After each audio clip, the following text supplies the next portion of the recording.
വളരെ പ്രധാനപ്പെട്ട നമ്മളെയൊക്കെ നേരിട്ട് ബാധിക്കുന്ന ഒരു വിഷയത്തിലേക്കാണ് നമ്മൾ ഇനി കടക്കുന്നത്. രാജ്യത്തെ പോസ്റ്റ് ഓഫീസുകളുടെ പ്രവർത്തനം സ്തംഭനത്തിൽ. തപാൽ, രജിസ്റ്റേർഡ്, കൊറിയർ, ഡെസ്പാച്ച് പ്രവർത്തനങ്ങളെല്ലാം മന്ദഗതിയിലാണ്. വ്യാപാര നീക്കം വലിയ പ്രതിസന്ധിയിലാണ്. ഓഗസ്റ്റ് 4 മുതലാണ് രാജ്യത്താകെ ഈ പ്രശ്നം തുടങ്ങിയത്. എന്താണ് ഈ പ്രശ്നമെന്ന് അറിയണ്ടേ? തിരുവനന്തപുരത്ത് നിന്ന് റഹീസ് റഷീദും കൊച്ചിയിൽ നിന്ന് അലി അക്ബർ ഷായി നമുക്കൊപ്പം ചേരുകയാണ്.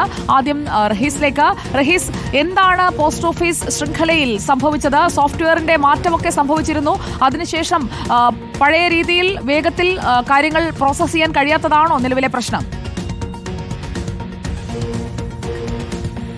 സുജയ, ഈ മാസം 21-ാം തീയതി മുതലാണ് കേരളത്തിൽ പോസ്റ്റ് ഓഫീസിന്റെ സർവീസ് ഏതാണ്ട് താറുമാറായത്. രാജ്യത്ത് ഓഗസ്റ്റ് മാസം 4-ാം തീയതി മുതലും പ്രശ്നം തുടങ്ങി. പ്രശ്നം എന്ന് പറയുന്നത് സോഫ്റ്റ്വെയറിന്റെ മാറ്റമാണ്. TCS, ടാറ്റ കൺസൾട്ടൻസി സർവീസ് എന്ന കമ്പനിയുടെ SFP എന്ന സോഫ്റ്റ്വെയർ ആയിരുന്നു രാജ്യത്തെ തപാൽ വകുപ്പ് ഇതുവരെ ഉപയോഗിച്ചുകൊണ്ടിരുന്നത്.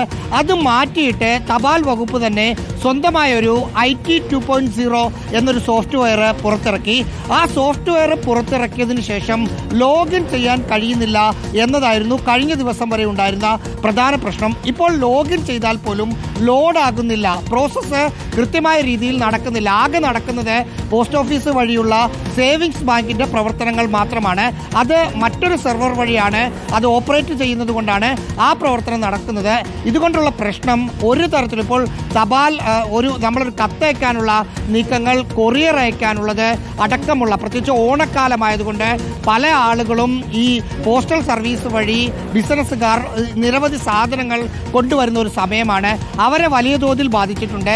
പിന്നെ വിദ്യാർത്ഥികളുടെ പഠനവും ജോലിയും പലതും പോസ്റ്റൽ വഴി വരികയും പോവുകയും അപേക്ഷാ ഫോം അയക്കുന്ന പ്രശ്നങ്ങളൊക്കെ ഉണ്ട്.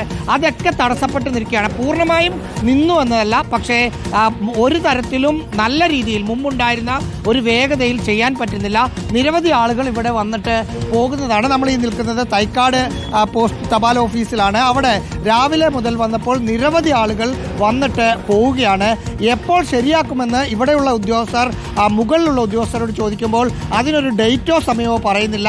അതാണ്, എന്തായാലും കാര്യങ്ങളൊന്നും നടക്കുന്നില്ല, അപേക്ഷകൾ സമയത്ത് ലഭിക്കുന്നില്ല. അങ്ങനെ വലിയ പ്രശ്നത്തിലാണ് കാര്യങ്ങൾ മുന്നോട്ട് പോകുന്നത്. തിരുവനന്തപുരത്തെ കാഴ്ച ഇതാണ്. നമുക്ക് കൊച്ചിയിലേക്കൊന്ന് വന്നാൽ, കൊച്ചിയിൽ ഇപ്പോൾ കൗണ്ടറുകളുടെ എണ്ണമൊക്കെ കൂട്ടിയിട്ടുണ്ട്. പ്രതിസന്ധി മറികടക്കാനായോ എന്ന് നമുക്ക് നോക്കാം. കൊച്ചിയിൽ നിന്ന് അലി അക്ബർ ഷാ ചേരുകയാണ്. Good evening Ali Akbar Shah. കൊച്ചിയിൽ വലിയ രീതിയിൽ ഈ പ്രശ്നം ബാധിക്കുന്ന ഒരു ഘട്ടത്തിൽ ഇടപെടലുകൾ ഉണ്ടായിട്ടുണ്ടോ? എന്താണ് നമുക്ക് അന്വേഷിക്കുമ്പോൾ ബോധ്യമാവുന്നത്? രാജ്യത്തെ തപാൽ ഓഫീസുകളിൽ കൊണ്ടുവന്ന ഡിജിറ്റൽ നവീകരണത്തിന്റെ ഭാഗമായ സോഫ്റ്റ്വെയറിലേക്കുള്ള മാറ്റം അത് വലിയ പ്രതിസന്ധിയാണ് തപാൽ ഓഫീസുകളിൽ ഉണ്ടാക്കിയിരിക്കുന്നത്. വലിയ ഇഴച്ചിലാണ് പ്രവർത്തനത്തിൽ ഇത് ഉണ്ടാക്കിയിരിക്കുന്നത്. ഞാനിപ്പോൾ നിൽക്കുന്നത് എറണാകുളം ഹെഡ് പോസ്റ്റ് ഓഫീസിലാണ്. ഇവിടെ ആയാലും സ്ഥിതി സമാനമാണ്. കാരണം നേരത്തെ 1 മിനിറ്റ് വേണ്ടി വന്നിരുന്ന പ്രൊസീജിയറുകൾക്കും പ്രവർത്തനങ്ങൾക്കും ഇപ്പോൾ കുറഞ്ഞത് 5-10 മിനിറ്റുകൾക്കിടയിൽ സമയം വേണ്ടി വരുന്ന സാഹചര്യമാണ്. അതുകൊണ്ട് തന്നെ വരുന്ന ആളുകളോട് മറുപടി പറഞ്ഞും അടുത്ത അവസ്ഥയിലാണ് എല്ലാ പോസ്റ്റ് ഓഫീസുകളിലെയും ജീവനക്കാർ. പക്ഷേ നമുക്ക് എറണാകുളം ഹെഡ് പോസ്റ്റ് ഓഫീസിൽ നിന്ന് വളരെ മാതൃകാപരമായ ഒരു ഇടപെടൽ എന്ന് പറയുന്നത് ഈ ഒരു പ്രതിസന്ധിയെ ചില മറ്റ് മാർഗ്ഗങ്ങൾ സ്വീകരിച്ച് മറികടക്കാനുള്ള ശ്രമമാണ് ഇപ്പോൾ എറണാകുളം ഹെഡ് പോസ്റ്റ് ഓഫീസിൽ നടക്കുന്നത്. നേരത്തെ ഇവിടെ 3 കൗണ്ടറുകളായിരുന്നു ആകെ ഉണ്ടായിരുന്നത്. ഇപ്പോൾ അത് നേരെ ഇരട്ടിയാക്കി എന്നുള്ളതാണ്. 6 കൗണ്ടറുകളാണ് ഇപ്പോൾ നിലവിൽ ഇവിടെ പ്രവർത്തിക്കുന്നത്. അതുകൊണ്ട് തന്നെ ഈ വലിയ ജനത്തിരക്ക് എത്തുമ്പോഴും അത് കൃത്യമായി കൈകാര്യം ചെയ്യാൻ സാധിക്കുന്നുണ്ട് എന്നുള്ളതാണ്. ഈ കൗണ്ടറുകളുടെയൊക്കെ പ്രവർത്തന സമയം രാത്രി 7 മണി വരെയായിരുന്നു സാധാരണഗതിയിൽ ഉണ്ടായിരുന്നത്. സ്വാഭാവികമായും 7 മണിക്ക് കൗണ്ടർ ക്ലോസ് ചെയ്യണമെങ്കിൽ 6 മണിയോടുകൂടി ആളുകളുടെ എൻട്രി അത് തടയേണ്ടതുണ്ട്, അല്ലെങ്കിൽ ആ എൻട്രി അവസാനിപ്പിക്കേണ്ടതുണ്ട്. പക്ഷേ ഇപ്പോൾ നിലവിലെ സാഹചര്യത്തിൽ ആളുകൾ ഒരുപാട് എത്തുന്നത് കൊണ്ട് തന്നെ 6 മണിയോടുകൂടി പ്രവർത്തനം അവസാനിപ്പിക്കാൻ സാധിക്കുന്നില്ല. അതുകൊണ്ട് രാത്രി 9:30 മണി വരെയൊക്കെ ഇതിൻ്റെ പ്രവർത്തനം ഈ ഘട്ടത്തിൽ നീണ്ടുപോകുന്നുണ്ട് എന്നാണ് ഓഫീസർമാർ ഇവിടെ നിന്ന് നമ്മളോട് സംസാരിക്കുമ്പോൾ അറിയിക്കുന്നത്.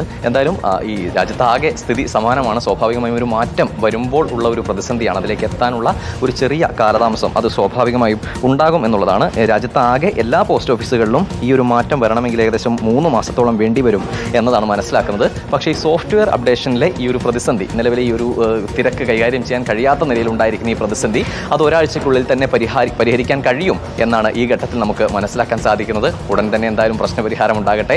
എറണാകുളത്ത് നിന്ന് നൽകാനുള്ളത് വളരെ മാതൃകാപരമായ ഒരു ഇടപെടലാണ്. കൃത്യമായ ചില പകരം മാർഗങ്ങളിലൂടെ നിലവിലുണ്ടായിരിക്കുന്ന ഈ പ്രതിസന്ധിയെ മറികടക്കാനുള്ള ശ്രമമാണ് എറണാകുളം ഹെഡ് പോസ്റ്റ് ഓഫീസിൽ നടക്കുന്നത്. Okay, thank you. Ali Akbar ഷായാണ് വിവരങ്ങളുമായി നമുക്കൊപ്പം ചേർന്നത്. അഡ്വാൻസ്ഡ് പോസ്റ്റൽ ടെക്നോളജി 2.0 APT 2.0 എന്നാണ് ഈ സോഫ്റ്റ്വെയറിന്റെ പേര്. തുടക്കം മുതൽ സേവനം മുടങ്ങി. പക്ഷേ പുതിയ സോഫ്റ്റ്വെയർ ആയതുകൊണ്ടുള്ള സാങ്കേതിക തകരാറെന്നാണ് കരുതുന്നത്. പക്ഷേ ഇത്രയും ദിവസമാകുമ്പോഴേക്കും അത് പരിഹരിക്കാതെ നിൽക്കുന്നത് അത് പ്രവർത്തനത്തെ സാരമായി തന്നെ ബാധിച്ചിട്ടുണ്ട്. പാഴ്സൽ സേവനം അടക്കം മുടങ്ങിയത് പോസ്റ്റ് ഓഫീസിന്റെ വരുമാനത്തെയും ബാധിക്കുന്നുണ്ട് എന്നതാണ് ഈ മേഖലയിൽ നിന്നുള്ള ആളുകളൊക്കെ ഇപ്പോൾ പങ്കുവയ്ക്കുന്ന സന്ദേശം. സാങ്കേതിക തടസ്സമൊക്കെ വന്നതോടെ പാഴ്സലുകൾ സ്വകാര്യ സ്ഥാപനങ്ങൾ വഴിയൊക്കെ അയക്കാൻ കൊറിയറുകളൊക്കെ പോസ്റ്റ് ഓഫീസ് മാറി മറ്റിടങ്ങളിലേക്കൊക്കെ പോയി തുടങ്ങിയിട്ടുണ്ട്. അതാണ് ഇപ്പോൾ സംഭവിച്ചുകൊണ്ടിരിക്കുന്നത്. അപ്പോൾ അതിന്റെ കൂടുതൽ അപ്ഡേറ്റുകൾ നമുക്ക് പ്രേക്ഷകരെ അറിയിക്കാം.